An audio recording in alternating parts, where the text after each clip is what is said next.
What are some actionable steps to take veteran DJing out to the clubs? Actionable steps, as in for you personally? Yeah, like how to get the network out. Oh, I just did a YouTube video on this. You should go subscribe. Everyone should. So, I'm so close to 1,000. My name's Brandon. Not entirely sure why I got invited. I used to DJ as Wilco. You either die a DJ or you live long enough to become a corporate sellout. Unfortunately, I'm immortal.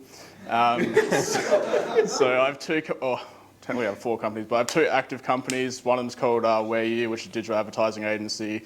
Do the ads for a bunch of really big events, but mostly other corporate sellouts. Also have the Institute, which used to be a DJ school where you learned to DJ clubs in an actual club. Had like 5 locations in 3 cities. Turns out that's really fucking annoying to run. So closed that. Helped Quincy build like MRE, and then obviously moved on to like Splendid and things like that. Me and Jackson linked up to do industry sets. And yeah, I guess that's it. Yeah. Cool. Oh, and you had a mix that went viral and Skrillex played it. Talk about that, come on, bro. That was like 7 years ago. Yeah. He still has the best mix on SoundCloud ever. Yeah, so I had this mixtape that, for better or worse, went viral in 2017. It was on like every single major EDM publication. Got invited to like Skrillex's office and all this shit. Really weird. I was actually trying to end my career with it. It was incredible. It was incredibly counterproductive to what I was trying to achieve, because I did like 2 tours of Australia and 1 of the US off of it. Yeah. Got a tour instead. Yeah. Well, what I want to ask you guys is, I mean, if you could go back in time and speak to maybe your younger self, or maybe yourself at the start of your career, what was one piece of advice maybe that you'd give yourself? So whenever I was enrolling students in the Institute, which was our DJ school, part of the application process, I had to walk out like they're towards motivators, so they're goals, but then also they're away from motivators, so things they're trying to move away from. So humans have 2 different types of motivations, like things they're moving towards and things they're moving away from. And their goals are like out there. The analogy I use to drive it home is like you're a bit like a mouse running through a house, right? So you've got bits of cheese that are theoretically out there somewhere that you're chasing. But if you put a cat behind the mouse, it's fucking moving somewhere regardless. But the bits of cheese, it doesn't know where it is, it doesn't know what direction to go on. But if you just go cat, it goes, fuck, I just have to go somewhere. This place sucks, I have to leave. and so if you can get really clear on what the cat is for, you'll fucking do something. You'll just wake up and just be angry. It's like, fuck, why aren't I playing on stages and shit like that? So if you can get a little bit scared about that and get a little bit angry about it when you wake up in the morning, it might do something.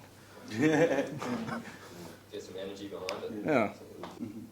Because when you put pressure on yourself, the fun's gone. Yeah. And remember, the fun's gone. It's like, what's the point? There's no real.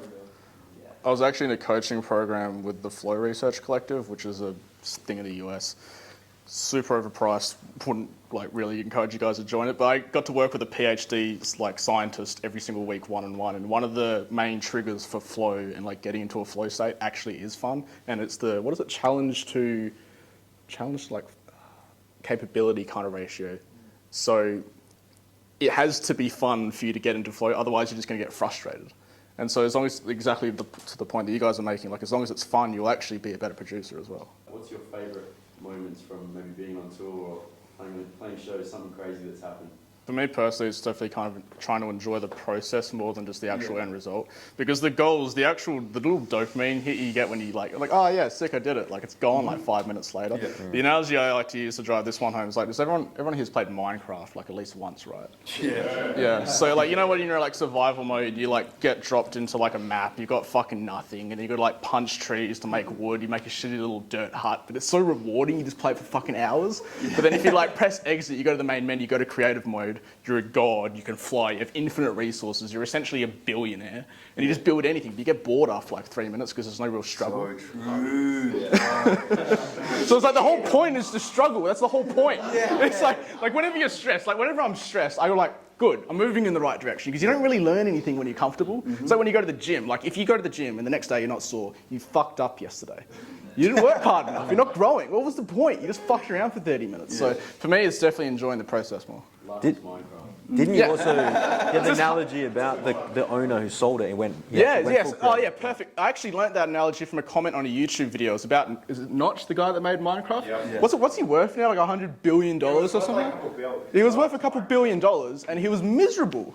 Because he spent his whole time broke making this shitty little 8-bit Minecraft game, and then he sold it to Microsoft for a couple $1 billion, and he was just like in literally the most expensive house in like Hollywood or something like that, just throwing parties every second night, and he was miserable. Yeah. And it's because he'd like gone back to the menu and gone back to creative mode. He had no survival mode anymore. Yeah. Actually reading this article recently where it was explaining how negative comments on ads is actually an indication that it's a good ad. So some of you have probably heard me give this little spiel before, but the brain has two systems of thinking. Depending which book you read, it's either called like System 1, System 2, or thinking fast, thinking slow. I learnt red brain, green brain. So red brain is like facts, green brain is like feelings, right? So red, you think of traffic light, you go stop. You slow down, you check for caution. Green, you just go. And so you can all, like, I'll ask you all a question, right? Can anyone remember a time when you're having an argument with like a spouse or something, and you said something so quickly that you're like, fuck, I shouldn't have said that, right? Because you're going, emotion green, go, just do things, right? And so, yeah, so a lot of people, when they're trying to promote their music, they just promote facts and not feelings. So this is the title of the song that comes out on this date, rather than actually trying to evoke a feeling, even though sometimes that's going to be negative. We get it, you're important, Quincy. Pizza. Oh, the pizza. Well, creating an enemy is actually a really useful marketing tactic because every single major movement in history, whether it's like religious or political, has always had an enemy or like a dark side or someone they're against, right? Fucking Star Wars, it's in movies and everything like that.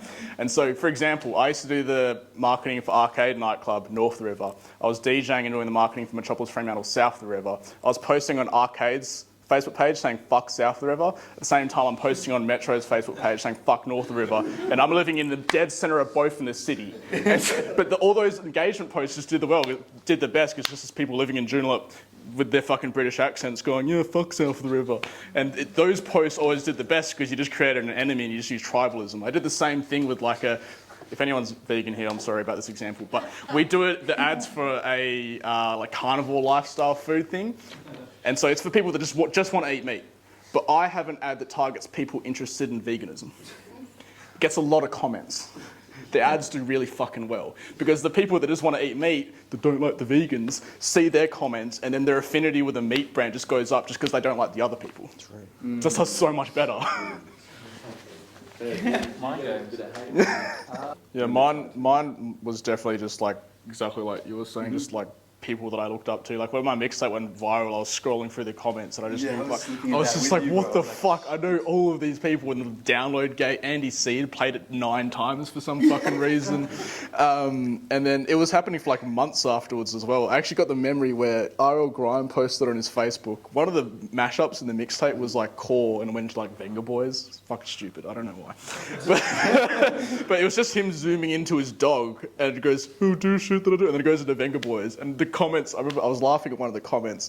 It was someone tagging his friend who goes, you know how RL Grime is? He just disappears for a couple of months and comes back with a heater. Yeah. But then someone commented saying, like, tagging his friend saying, fucking RL Grime doesn't post shit for 8 months and then comes back with this. And then, yeah, just stuff like that. Like, I had like Dylan Francis posted a video of DJ Snake playing my mashup of Turned Down for What That Went Into In The Air Tonight by Phil Collins. Like, just weird shit like that. And my friends always tag me, I'm like, fucking hell, it's still gone like months later. So that was kind of my collection of memories.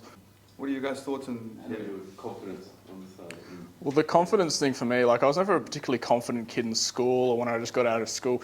For me, like, the confidence comes from, I don't really like the whole, you know, look in the mirror and then say this little phrase 50 times and you'll brainwash yourself into being confident. My confidence just comes from evidence, right? And hopefully it doesn't come off egotistical or anything like that, but I just have a bank of shit in my head that I'm proud of, right? And it might not be the same or it'd be bigger now. Like there's things I was proud of 5 years ago that 5 years now, I look back and I'm like, it's not that impressive because I've done another thing, right? But having that mental list of things that you're just proud of is like, yeah, I've done a bunch of cool shit. Most people haven't done that. Fucking boxing, bodybuilding, got 2 fucking companies. Like, I've got a list of shit that I'm proud of. And so it's not like I don't have to hypnotize myself into being confident or anything like that. So whenever I'm in these situations, I'm like, oh, fuck, I don't know. Like sometimes I made a post recently, remember on Instagram, where I was like, I had a shitty month and I was like, fucking hell. And then I went, look at the scoreboard. I was like, used to be this fucking degenerate DJ. Now he drive down what was Adelaide Terrace is where our office is. I forgot where my fucking office is. If you drive down Adelaide Terrace, there's a fucking massive sign for my company that I like wanted to have since I remember writing it into a journal actually like 3 years ago. I'm like, one day I'm going to have an office in the city with a big fuck off sign. Got it now, right? So I've got all this evidence banked up, and obviously there's a fine line between confidence and ego. Ego is when your confidence gets out of control and you make really poor decisions, but confidence is just, yeah, I've just done a bunch of cool shit. And everything that everyone does in this room might be a little bit different. Like, you guys might not be pursuing businesses or anything like that. You want to be on this label, this person thinks this label is different. It's all subjective and relative as well. So I like evidence rather than trying to hypnotise myself or fake being confident. To make that point, when TikTok came out in 2018, everyone was like, oh, I don't want to take up this new thing. Well, fucking look at it now, but now it might be going away in the US anyway. So whenever there's a new platform or there's a new feature, you want to take it up as fast as possible, because what they're actually trying to do, the developers will give you more reach because they want to figure out how people use this platform faster. And so the way that they do that is they just make your organic reach close to fucking 100%. And it's the same thing when a new advertising platform or a new social media platform comes out, because the longer a platform is around, the harder it is to get reach, because it's essentially a market of supply, or for your angle, be supply and demand, where it's the supply of how many people on it and the demand of how many eyeballs are there. And so when you've got like a platform that's been around for as long as Facebook, you think of all the profiles that have been made, all the pages that have been made, all the people that are trying to get attention on Facebook. There's just too much demand for eyeballs, and so you had to pay a higher price, i.e. you get lower reach, right? And so whenever there's a new platform that comes out, just try and be the fucking first one to be there, or whenever there's a new feature, just try and be the first one to use it. Yeah. Because what do people mostly do? When there's a new feature, everyone just complains. What the fuck is this? This is stupid. Like, it was there, now it's here, like what? Like, it's so dumb, you know what I'm saying? Just instead of, while everyone else complains, what you should do is just try and utilize it within your career or whatever that you're doing. Because, like he said, as soon as they give you the reach, they're not just going to give you the reach just for that. They're going to give you reach for your whole page is going to start getting a lot of engagement. Yeah, they want to see how people are using the new feature, so they had to collect a larger sample size of data, and that's just more impressions. Yeah. Do we have any questions over this one? What are some actionable steps to take veteran DJing out to the clubs? Actionable steps, as in for you personally? Yeah, like how to get the network out. Oh, I just did a YouTube video on this. You should go subscribe. Everyone should. So I'm so close to 1,000. So everyone just search my full name after this. So I actually did a video on this like the other day. So some actionable things you can do, and it's actually really similar to what Jackson said about trying to be in the same network. So do this. So make a Google sheet of every single like event that you want to play out. Go follow all their Instagrams, and then this is how you don't message the Instagram of the event, because everyone's trying to fucking message that, right? So what you do is go to who that account's following, because some of these events they follow like 8 people, right? It's the 8 people that run the event. Yeah. So just go follow all of those people. Every now and then just like one of their stories or something like that. And then the other thing you do, turn on notifications for the profile. As soon as a post goes up, just keep refreshing it. The first couple comments and likes, they're on the team. Because as soon as a post goes up, it gets put into a group chat, everyone go like and engage, and so all those comments like, oh, super hyped for this one, they're on the team. So just go follow them. And then if you're following all of them, as soon as your name comes up in conversation, they go, oh yeah, I have seen this stuff, right? The other thing I'll tell you to do is just try and consistently post on Instagram. I've given this rant a billion times, but a lot of people really, at the start, they worry about like, oh, I need to put all my effort into this one post and my first post, and then it's going to work. It's like, no, like you haven't even fucking done this before. Your first one has to be the worst. Like it's literally rock bottom, so it's all uphill from here, right? So post consistently, and then try and like make friends with the people that are going there, the DJs, the promoters and things like that. And then what you can do is if someone's DJing that event, just offer to like give them a lift or just hang out with them, just ask a shadow, be up front with them and say, hey, look, I'm not trying to steal your gig, I just want to learn from you. I'd really like to play this event one day. I just want to know what the music policy is and things like that. Hang out with them. Whenever they're talking to someone, make sure you're in the conversation as well. And then when the time comes, then you're up in conversation. It's not like a cold approach. It's essentially a referral, right? So if like a client refers another business me to another business, the chance of me closing them is like close to fucking 100%. Yeah, you need that sort of vouch in a way. Exactly, it's just like social proof, right? Yeah. So it's the same as what Jackson was saying. He was approaching, his name just popped up in the office like 10 fucking times, and so it's just a no-brainer for them. Yeah. And then the other thing as well is, I think I mentioned this at the last event, there was a study in the 80s where they took a bunch of like uni students, offered them like $5. Took them into a room, slapped up a projector, and they flashed up all of these icons fast enough that they didn't know which one they saw the most, but slow enough that they could at least recognise the logos and the icons. And then took them into another room, showed them all the logos, asked which one that they liked, and they consistently picked the one that without knowing they'd seen the most times. And so I have this ongoing joke that you don't really like your friends and family, they've just served you the most impressions across the campaign of your lifetime, right? And so being able to just like pop up all the time, that's the thing. And so you had to be the cross-section of like an okay DJ and also someone they just want to hang out with, right? It's not just enough to just be a good DJ. They had to want to hang out with you as well. Yeah, sure. So do that. That's advice for like going against like setbacks, but that things that are not in your control. Like how do you guys go about like just setbacks in general or stuff like that? I just like to think it's part of the hero's journey. It's just for the plot, right? It's like, think about how cool the story is in a year's time where, you know, yeah, it's just a plot twist for character development. And so in the moment, I think there's a quote from, I think it's Charlie Chaplin. He says, life is a tragedy close up, but a comedy zoomed out. The other thing as well is your tolerance to stress actually increases. It's a lot like progressive overload in the gym, right? And so I've been journaling for like fucking 7 years. Behind my desk is just a full shelf of journals, and I always journal things that are stressing me out. And it's funny because I can go back to things that stressed me out in 2018. I'm like, bro, I don't even think about that now. Like the tolerance to stress, like when my phone goes off, unless it's like Jackson or Quincy or Tanisha, it's just a catastrophe. That's all I deal with all day long is just stress. And so the tolerance just increases, and so you're going to be stressed all throughout life, and it's going to be relative to whatever it is you're trying to achieve at that moment. So if you're trying to do really, really big things, oh, surprise, surprise, you're going to be really, really stressed all the time. But if you're just lounging around on the couch watching Seinfeld, like I was for most of 2017, you're going to have a pretty stress-free life, but you're not going to be happy at the end of it either. And so whenever you're like approaching these stressful situations, you should look at it and go, this is actually a symptom to growth. It's a little bit uncomfortable, right? But it's actually the precursor to something cool at the end of it. Yeah, so I actually got a couple of videos on this. Essentially what you want to kind of do is just, all right, so a couple of years ago, I accidentally joined a cult, and then afterwards, yeah, no, literally, like, I got in, I was like, hang on a second, this is weird, and then I just got super interested. I'm like, how did that happen? Like, how does this cult work? Dude, if I ever get raided by the police and they see my bookshelf, I'm going to prison right away. Like, I'm on some watch list, bro. So there's a couple of things you can do to build, and I use the word cult not in the true sense of the meaning cult is obviously horrible, but the sense that I'm using it is building a really strong following. And so what you want to do is you want to, essentially every major following has always had a charismatic leader, a vision for the future, and then a thing that they're moving away from. So if you can be a charming, charismatic leader leading towards this future of bass music and you're taking them away from 96 FM, essentially what you can do as well there is that's the tribalism there at the bottom of the pyramid. So the base of it, if you wanted to build a really, really, really strong following, you just make up an enemy, right? Like I did it with Arcade, which was like people that lived south of this river. It was yours. It started when Fred again, with all the Fred again posts and Chris on Bass on Facebook. Yeah. And then I was like, because I was fully like had fever, I was like, yeah. For it. And then I looked at it, I was like, that's, you know, we had this 30,000 like people in the group.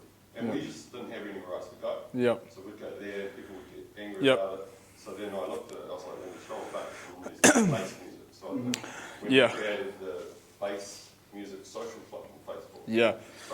Yeah, I think you can do it. I did that with like an emo night. So like the enemy was just like kids that picked on you in high school. They're not here. Isn't that great? I also did it with the Department of Transport. I tried to get the custom license plate SAD AF. And it got declined because the acronym AF, like as fuck, wasn't allowed in WA. Literally every other state, by the way, like some cunt in Adelaide has lit AF, fuck him. So I literally I used that whole story and that narrative, that green brain thing I was talking about before to promote my SAD AF Bowl. It was like our best-selling event ever just because it was like, yeah, fuck the Department of Transport. Yeah, I think whenever people think of social media and they think of their stories, they literally forget the phrase that it's called, which is a story.